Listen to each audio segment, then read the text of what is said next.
Hello everyone, welcome to the webinar on how to leverage Telco APIs with blockchain.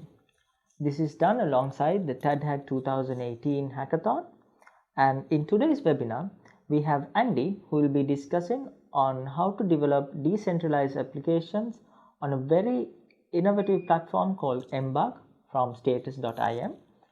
And in the later parts of the webinar, Isuru from Zenit Mobile Solutions will brief you on how to use the Zenit Mobile Telco APIs and build decentralized applications. And now Andy will talk about how to build decentralized applications using the Embark platform. Over to you, Andy.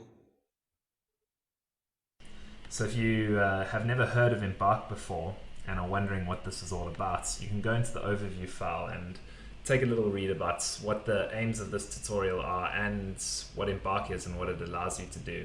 Embark was in fact the first framework that was available on Ethereum and was the brainchild of a man called Yuri Matthias, who was working on it alone and part-time for quite a while, but they've since joined Status and we have been able to fund an entire development team to work on this. And so the improvements in Embark over the last 6 months have been unbelievable to be a part of. And you'll see that for free, Embark allows you to run a blockchain node, to run an IPFS or Swarm node and connect to those directly with a single line of JavaScript to either upload or fetch files from these new decentralized storage networks. It allows you to connect directly to Whisper. There's ENS name capability coming in 3.2. It compiles Solidity, Viper, and Bamboo smart contracts. So Solidity is the most popular programming language for smart contracts on Ethereum, but Viper is a really cool Python-like alternative that also targets the EVM, and Bamboo is also really an interesting and quite experimental alternative that's quite fun to look into. Embark supports all of those, as well as a really robust testing framework and a really neat terminal dashboard that's I'm going to get to show you in the course of this tutorial. So once you've gone through the overview, got a sense of what it is that we're going to do in this, it's also quite important that we get your environment set up correctly. So you'll need Node version 8.10 or above, because we'll be using some await syntax in this tutorial, which I'll explain when we get there. We also recommend that you use something there. You can also install Geth, which is the Go Ethereum client, version 1.8.11 or higher. And again, that comes with some installation instructions. And then you need to have Embark, and if you don't, it's as simple as doing npm install g Embark. You should get version 3.1.7, potentially version 3.1.10 by the time that this tutorial is out. Either will do. Once you've got all of that set up, it's time to get started with this tutorial. And the first thing that we need to do is clone the repository itself. So we can go ahead and open a terminal. And it's as simple as doing git clone and then pointing it at the ETH Berlin Embark repo. We should be able to clone into it fairly fast, although the internet can be a little bit unreliable here sometimes. Once you've cloned into it, you can change directories, make sure you're in the right place. And then it's also quite important, there are a few different branches in this repository, which you can check out with the command git branch with some verbose and all flags to see everything that's in the repository. And we're most interested in the start here branch. So if you git check out start here, you should see this message that you're set up to track a remote branch that's called start here. We can now sort of take a look at what Embark comes with for free in this template. And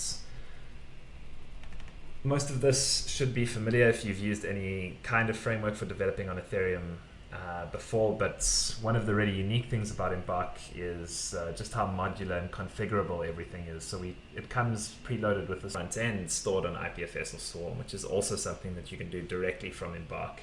That's really, really quite powerful, and it moves us closer and closer towards actually having a properly integrated development environment for Ethereum, which is something that a lot of people are really quite keen to see, because it signifies a kind of maturity about the tools that really is important for the long-term sustainability of these kind of networks and technologies.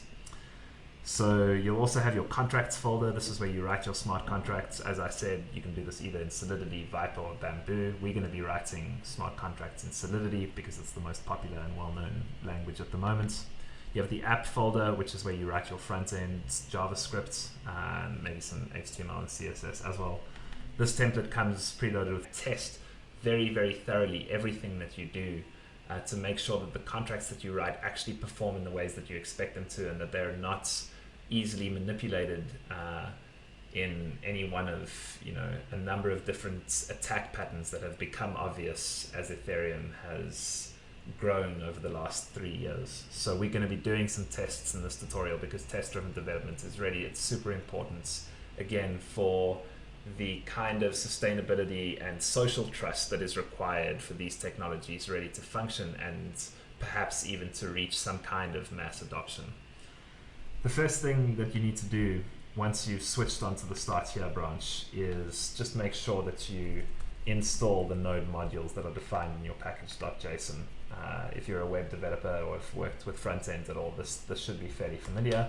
We're just going to use the node package manager to pull down all the dependencies that are specified in our package.json and install them so that we can get going with writing some code. Once that's happened, Embark actually will run everything you need to with one single command. That's IPFS, geth, your local web server, your connection to Whisper, everything that you specified in your config folder will start up with one simple command, and that's Embark run. So if we hit that, we'll also get this really cool interactive tutorial, this interactive dashboard, which allows us to see which version of Embark we're running, what version of our blockchain node we're running. It starts up IPFS, it starts our blockchain, it also fires up the web server. It'll compile your contracts for you, and as soon as it's done compiling those contracts, it will deploy them onto the network. If that all goes to plan, it should return an address for that contract, and it should be in green.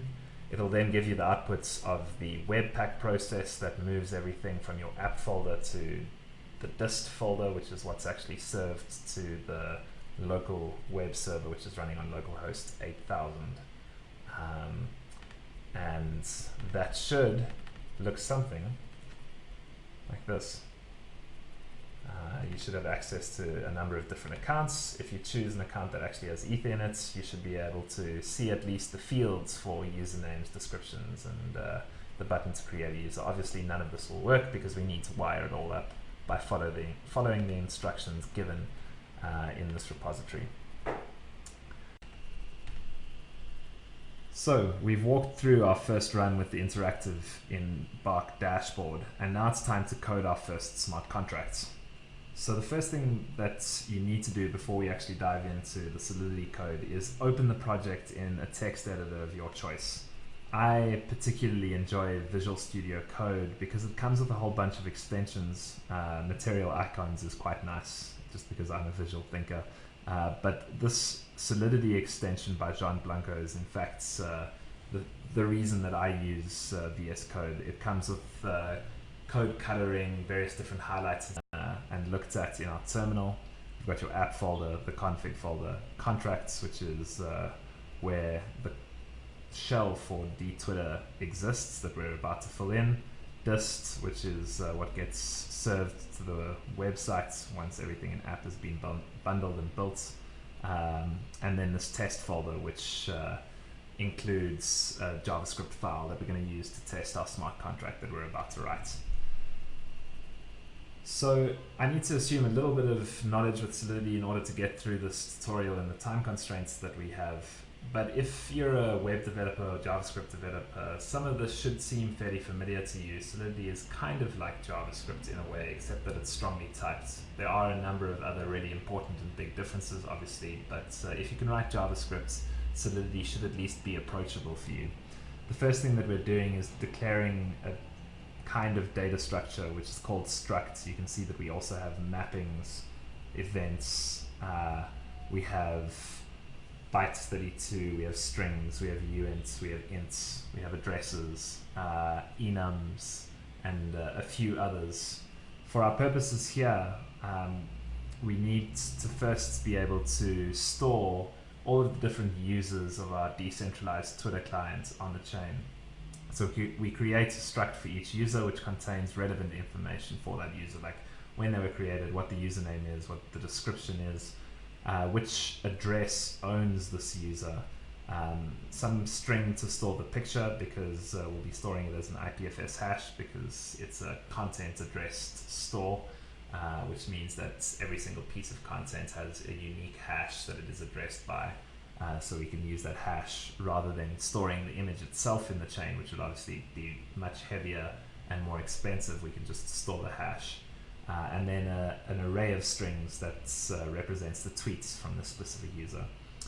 We then have a mapping from some bytes 32 value to this user struct, and we declare the name of this mapping to be users. So you can see that the bytes 32 object here is going to be the key, which is a KEKAK 256 hash of the username that is then mapped to this user struct. And you can see that one of the other features of Solidity that's not akin to JavaScript perhaps is that it also comes with these scope modifiers. So if you declare some structure or function, rather, if you declare some structure as public, then there will be an automatic getter function that is written for that. So it means that we can use these two public mappings to fetch users and owners without actually having to write our own get functions for them. There are a number of other different modifiers that you can use in Solidity, from private to internal to pure to view, and a few others that would be more familiar to people perhaps coming from an object-oriented background.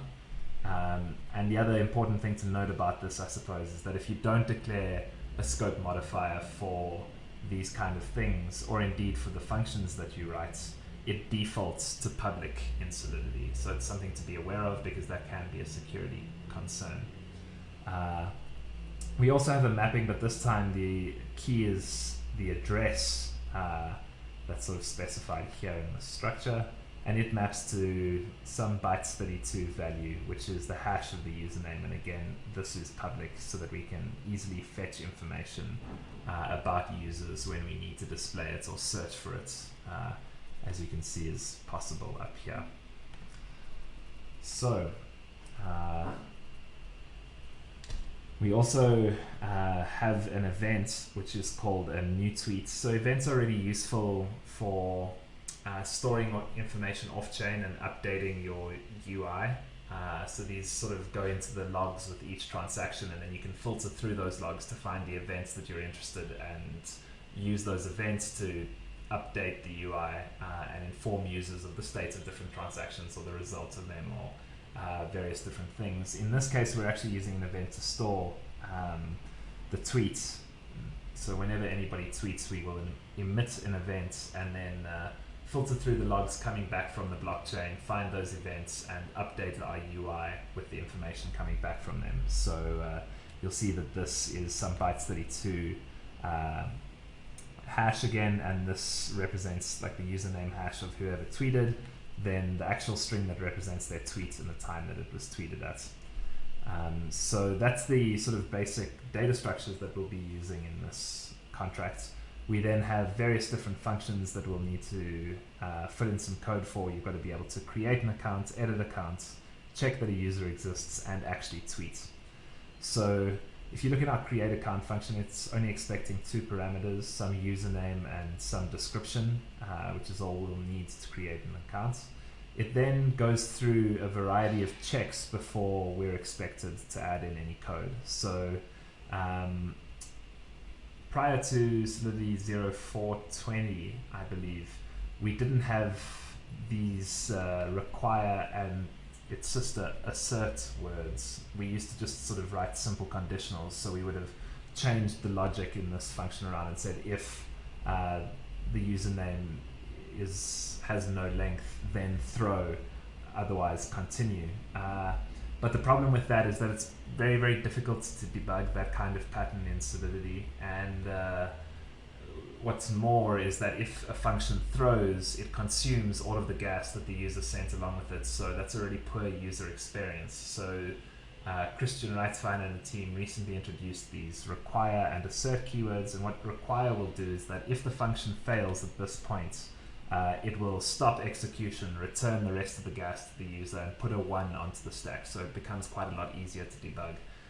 Assert is a much more stringent condition, and you should only really ever use asserts when you're checking something that should always be true. You know, like assert that A is bigger than B, because assert will throw, and that means that it will consume the rest of the gas sent to that function and put a 0 onto the stack. So it should only happen when something has gone very badly wrong.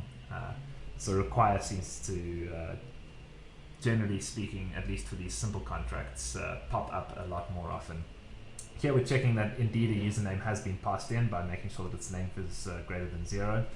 We're then using this kecac 256 hash, which is a precompile in the EVM, to generate the username hash based on the username that is passed in. And we're then taking a look to make sure that this user hasn't already been created. And how we do that is we look at this user's mapping, we pass in as a key the username hash which we've just generated, and we make sure that the creation date is not is equal to 0, right? Because if it weren't equal to 0, then this user would have already have been created, and so we can't create them again. So it's important that it is the creation date there is not yet set.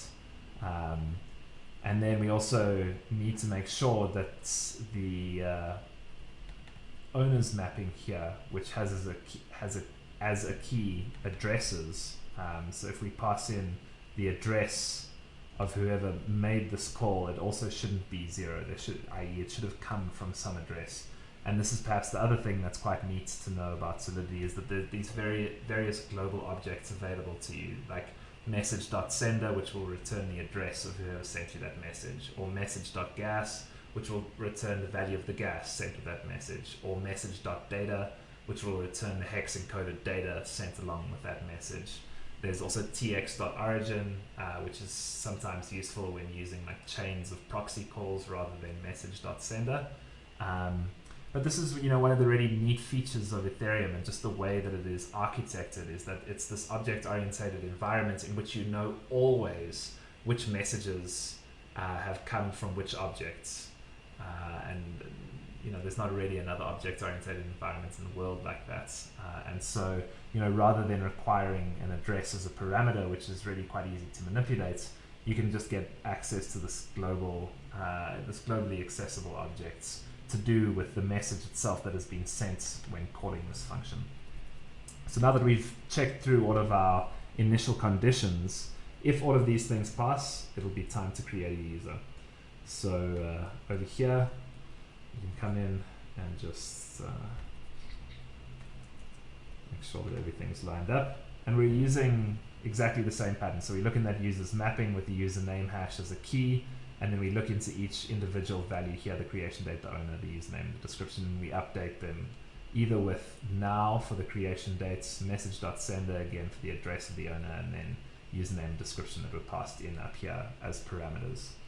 There's one other thing that we need to do, which is also update the owner's mapping. Make sure that it also reflects this new user and who the owner is of that. So again, we're checking in this owner's mapping with the key that is the address of whoever sent the message, and setting it equal to the username hash that we set up there. One of the other things that I really like about VS Code, by the way, is that it has this integrated terminal, which is pretty cool. And I'm just going to make sure that it's using the correct version of Node before we continue. So the next thing to do is make sure that our edit account function actually works. And so we can scroll down to our edit accounts. Again, we've got one simple require statement which ensure that the user exists and that the creator of the user is whoever has sent the message to edit this account, right? You want to make sure that not any random person could just send a message to edit my account. Only the owner of that account can send a message to edit it, which is what that required statement is checking. If that required statement passes, then again we can go and look in the user's mapping with that key, look at the description and update it with whatever was passed in. We also potentially need to update the picture hash, which is the hash of the picture in IPFS, i.e. the path in IPFS to that picture, because they're equivalent given that it's a distributed file store that's content addressed.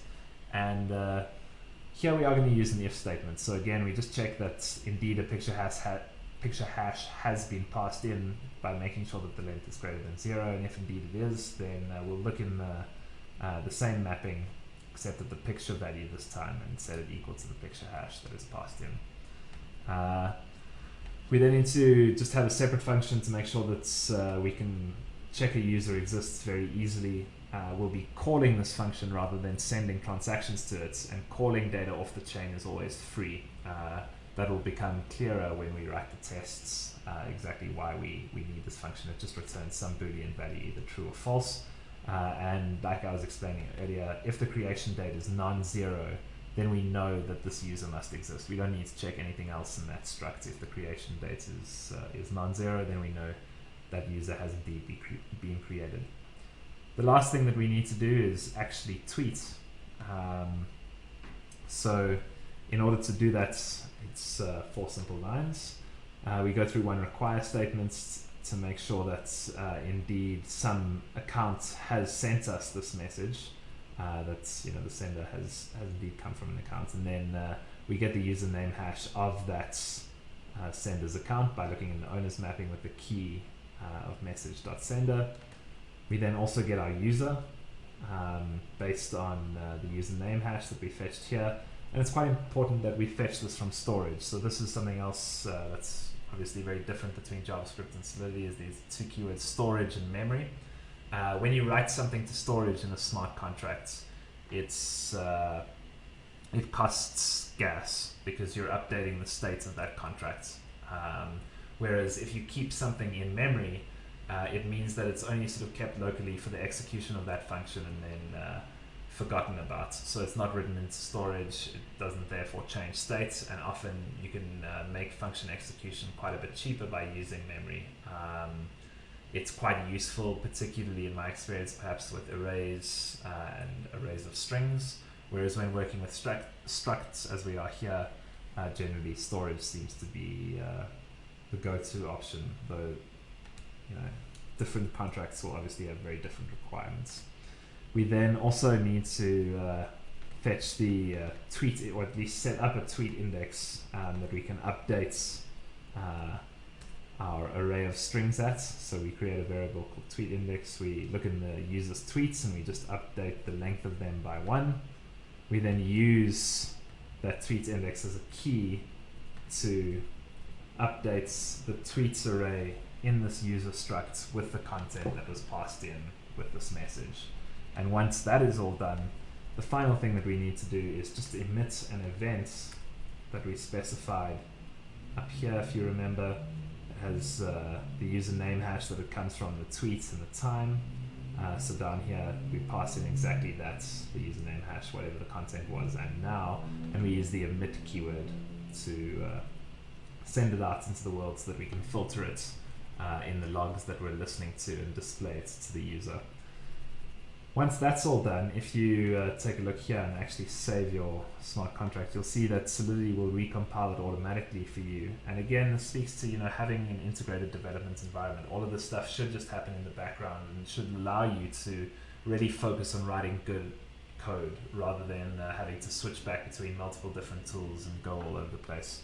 As soon as we save our updated smart contract, it gets redeployed, Webpack reruns, everything gets served again to the browser, and we should be good to go on the smart contract front.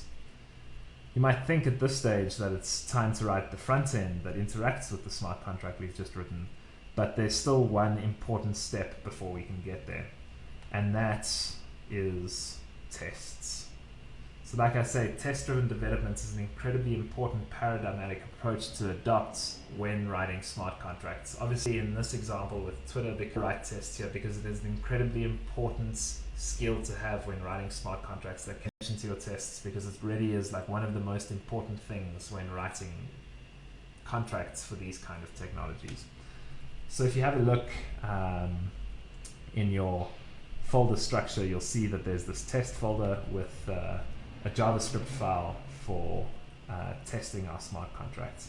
Again, this comes as a sort of pre-written template for you so that you can focus on understanding the key parts of these tests. First of all, we get a dTwitter object.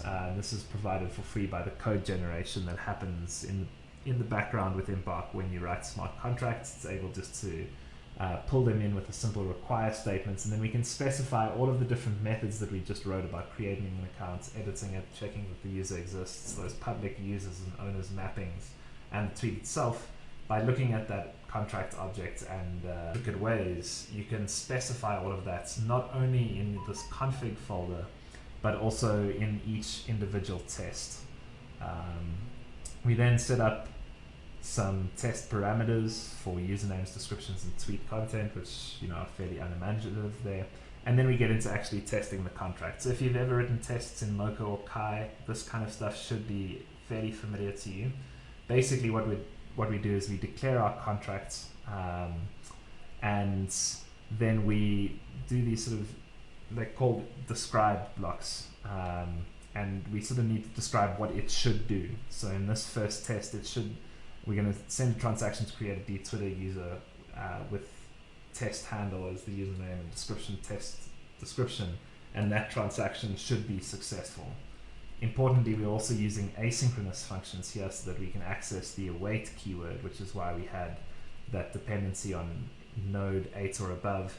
And the reason that we use await is that it's just simply much more readable and easier to reason about and easier for other people to contribute to in open source projects than using chained promises with .then. Especially again when you get to more complex and advanced sets of contracts, you can have like 20 different promises chained in one test, and that becomes exceptionally difficult for open source contributors who are not necessarily as familiar with the project as yourself to get involved with. Whereas if you use await, kind of anybody can read what's going on. So the first thing that we are going to test is whether we keyword, and we call our create account method, which we specified up here, linked to the methods on this dTwitter contract object. We pass in the parameters it's expecting, and then we use this .send. There are essentially, as I kind of hinted at a little bit earlier, two different ways of interacting with your smart contracts from JavaScript. You get either .send or .call. .send you use when you're updating states, and that is obviously transactions that you are therefore paying for, because to change state on Ethereum costs gas. So when you use .send, you're spending gas. And when you only want to fetch data from the chain, just read it off there, then you can use .call, and .call doesn't update the state at all, so it is free. It's quite an important distinction to be aware of. Once we've got this create accounts transaction that's come back, which is all handled by this await keyword, we can then assert that the status of this is indeed what we're expecting it to be, which is true. Next, we need to make sure that we have indeed created a user test handle. So if that creates transaction has been successful, then checking that this user exists should also be successful. And the way that we're going to do that is by looking into the user's mapping. If you remember, this user's mapping is keyed by the bytes 32 value, which is the username hash. And so that's what we need to pass in, not the actual username. And in order to get that hash, we look at the Web3 library, which has this utils object in it, and in that you have the kickat 256 hash function, which we can apply to the username, get what the username hash should be, call that, and make sure that what gets returned is indeed the username and description that we were expecting. We then need to make sure that creating an account has also created a value in that owner's mapping, because that's what we expect from that first function that we wrote. Not only should it create a user, it should also add that entry to our owner's mapping. So let's just check that that has indeed happened. And again, we're using a very similar pattern, except instead of calling the user's mapping this time, we're calling the owner's, and the owner's mapping is keyed by accounts. So instead of sort of hashing the username, we just, again, looking at the Web3 RPC, looking at the ETH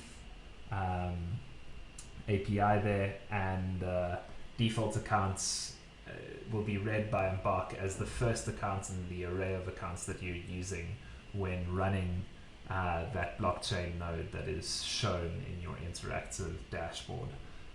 For this one, again, all we need to do is .call it, because we're looking to fetch data from the chain, not update states in any way.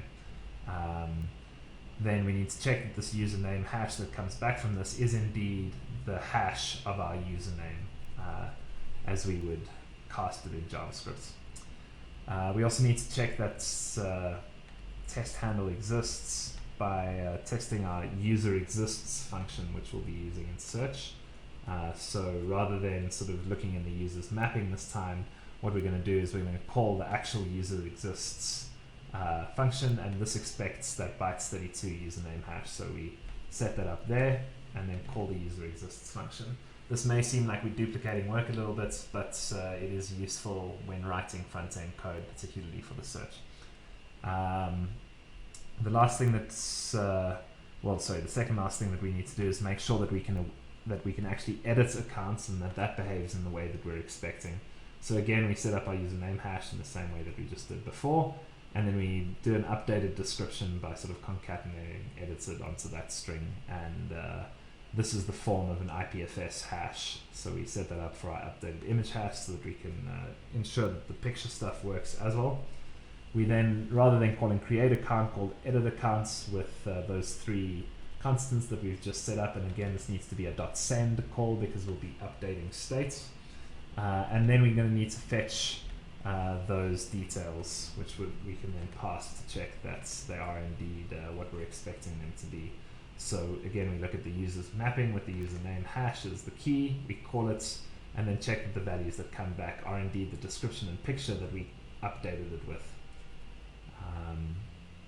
Finally, we need to be able to actually send a tweet and make sure that all of that works. Otherwise, what would have been the point of all of this? And you can see that, again, with this dtwitter.methods way of casting it, it becomes really, really easy to send any transaction and reason about it clearly. So we're just going to call the tweet method, send that, because again, we're updating states. So it needs to be a .send rather than .call. And then rather than looking at dtwitter.methods, here we're looking at dtwitter.events. We're looking for the new tweet event that we specified in our contract earlier. We're filtering it for the specific username hash that we're trying to test against, and we're starting it from block 1. You might think that we should start it from 0, but that throws difficult to debug errors. If it finds something while filtering, then it's going to need to make sure that whatever gets returned as the value for that tweet equals the tweet content that was passed in up there. So now that we've written all of our tests, hopefully it should be as simple as running embark test in our nice little console here. Embark will recompile the contracts for you to make sure that you get the latest and greatest versions that you've written. As soon as the compilation is done, it should run through the test suite that we've written here. And you can see that we've got 6 tests. It is in fact functioning correctly, which can be, really quite calming, especially when you're writing more complex contracts. So, I really do recommend, again, and it's so worth stressing this, that writing tests is an incredibly important part of developing smart contracts. The two go together. You cannot write smart contracts without having tests. So now that we've done all of that, we can finally get into actually building the front end for the DApp. So if you take a look back in our VS Code editor, this is where we're going to go into the app folder and take a poke around all of the free code that you get given in this Embark tutorial. And again, like, this is the joy of working with open source software and projects in general, is that we all stand on the shoulders of giants. So there's no need necessarily to go through and reinvent the wheel every time you come up with a brilliant idea. You can just use the tools that we're building together as a community to work and collaborate with other people and come to implementations of your idea that would be significantly better and significantly easier to pull off, rather than kind of like starting from from scratch yourself. And you'll see that we've set up a whole React app here for you with proper data flows between all of the different components, making sure that both the dTwitter contract object and the Embark.js library are globally available through all of the different components. And making sure that this template that you see here is easily reusable for any kind of project, particularly at hackathons where you have 2 or maximum 3 days to produce some kind of working project. You don't want to have to be worrying about learning more about React or various other things when you also need to understand Solidity and smart contracts and all of these new paradigms for writing code. So we strongly recommend use this stuff and build what you need based on what's been written by others. Alright, thanks Andy. So there you go guys, that was a brief introduction on how to build decentralized apps on the Embark platform. So now Izuru will talk about how to leverage on Telco APIs from Zenit Mobile and incorporate them into decentralized applications. And so Izuru, over to you. Thanks Rakita. And we are really fascinated about the decentralized applications powered by Ethereum blockchain. At the beginning, Ethereum was known for cryptocurrency.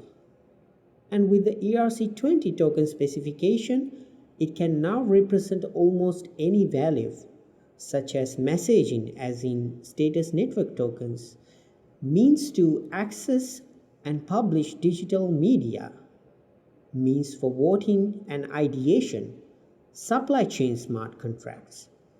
However, this true powerful technology haven't seems to achieve its true goal when it comes to reaching many people as possible. So what are the challenges faced by decentralized applications on a blockchain? One of the main friction factors for customer adaptation of decentralized application on a blockchain is the current solutions to exchange fiat currency to DApps tokens. There are mainly 2 channels. You could use an exchange teller machine where you could deposit fiat currency and get ERC20 tokens. And on the vice versa, you could use your ERC20 token and exchange them back to the currencies using a teller machine. Or, on the other channel, you could use a credit card and exchange spread. Know your customer or a KYC policy is an important aspect of any business. For an example, a digital media purchasing website or an e-commerce website would require merchants' knowledge of the end customer whom they are dealing with. Setting up a KYC process for DApps runs on Ethereum would be very challenging, if not impossible. Anybody could exchange crypto tokens and use them in transactions. Merchant would not have a clue of the origination of transactions. Wide adaptation of decentralized applications in certain part of the world would require the decentralized applications to comply with the government policies and regulations. Now, these regulations are in place to safeguard the end customer or the merchant. Once decentralized application has made sure that regulation compliance are satisfied, it would have the trust factor to operate within the region. These regulations can come in different terms. For an example, One government regulation can be that the end customer of the decentralized application has to be within the same country or same continent, or the decentralized application transaction should be bound to a certain threshold. There is a large number of world population who use feature phones, who doesn't have access to computers, smart devices, or internet. However, the mobile network operators, especially in Asia and Africa, provide mobile money solutions. So even a feature phone user can deposit money to their mobile account and use them in transactions. But the crypto token based payments are limited to users with access to smart devices. Unlike fiat currency, crypto token based transactions haven't considered the inclusion of this segment of the market. There are a vast number of mobile operator features that are open through Zenit Mobile Telco APIs, such as SMS, USSD, location-based services or LBS, interactive voice response, IVR APIs, charging as a service APIs. Zenit Mobile Telco APIs have its deployments all around the globe: Asia, Pacific, Africa, and Europe. And all these APIs would allow developers to reach both feature and smartphone markets. Mobile money APIs are not limited to operator billing. These APIs are custom integrated to mobile wallet platforms specific to the telco.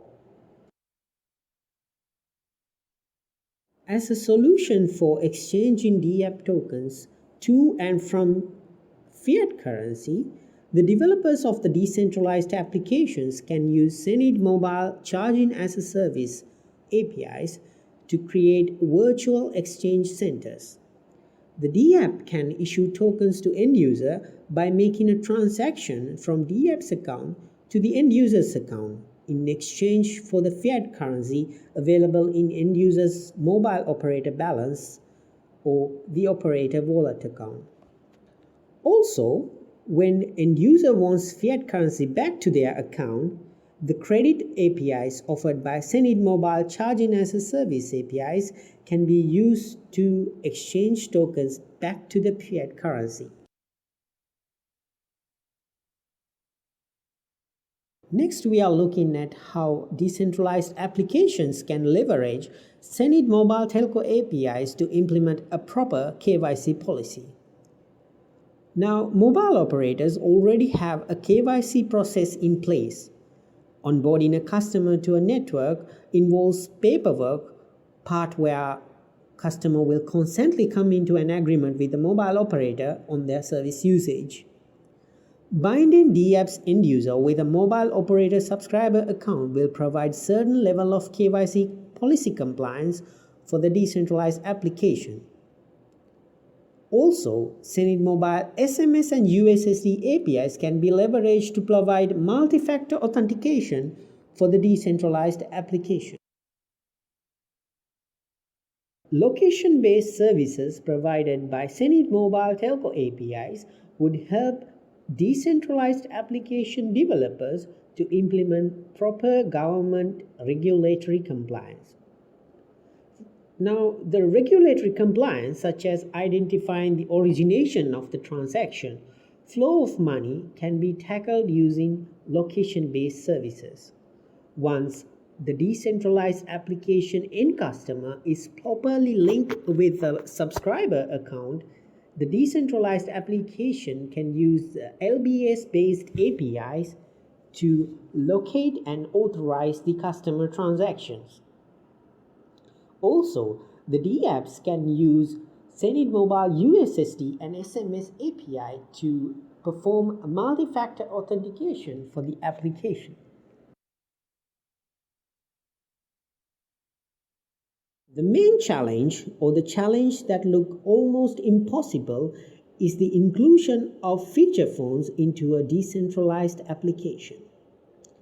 As a solution, the decentralized applications can create and manage the cryptographic keys for feature phone users in a secure manner, and use the Zenith Mobile SMS, USSD, and LBS APIs to locate and verify origination of transaction came through a feature phone.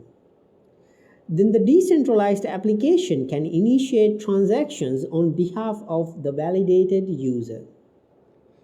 It is a given that the decentralized application should make sure the key security and key rotation and take the full responsibility of any customer disputes. But still, this would be a feasible solution to include the feature phone segment into cryptographic coin payments domain. Alright, so that concludes our webinar on using telco APIs with blockchain. Hope you enjoyed it and was able to gather enough information and knowledge on developing your next decentralized application with telco APIs. So thank you very much for Andy and Isuru for guiding us through this particular webinar. And if you have any further questions on how to use Zenith Mobile APIs, don't forget to drop us a mail on devspace@zenithmobile.com. So thank you very much guys. See you in the next one.